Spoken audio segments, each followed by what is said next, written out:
السلام عليكم. معنا شقة في كاف 125 متر، خلفية عداد كهرباء وعداد غاز، مشتركة في الأسانسير. هي أول علوي فوق الأرضي والبدروم، مدخل حلو، فيها غاز فيها كهرباء.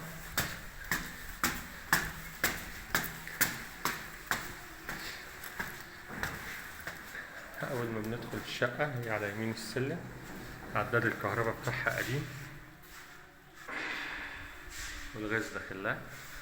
بنلاقي طرقة حوالي 5 متر. على ايدينا اليمين أول حاجة بيبقى فيه حمام ضيوف صغير،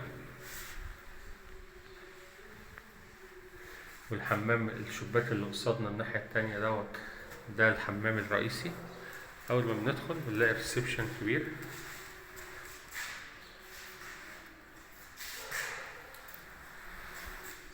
حوالي 40 متر، 5 في 8.5. شباك كبير، وراها فيلا صغيرة. بعد كده بنلاقي طرقة توزيع عليها حجرتين وحمام ومطبخ. على ايدينا الشمال بنلاقي حجرة كبيرة واسعة،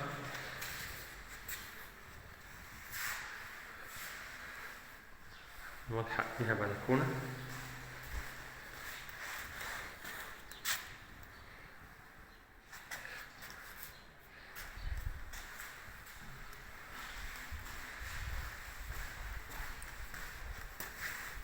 طرقة، تلاقي المطبخ ممكن يتفتح له باب مناولة، شباك مناولة، الغاز راكب فيه. بعد كده بنلاقي الأوضة التانية، أوضة كبيرة برضو.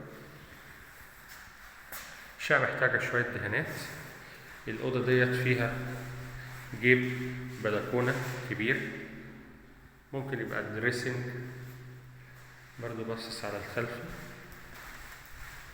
ده الحمام اللي بيخدم الحجرتين، حمام كبير. الشقة 125 متر، تحميل قديم، عداد كهرباء عداد غاز، مشتركة في الأسانسير في المنطقة كاف، البوابة التانية القديمة.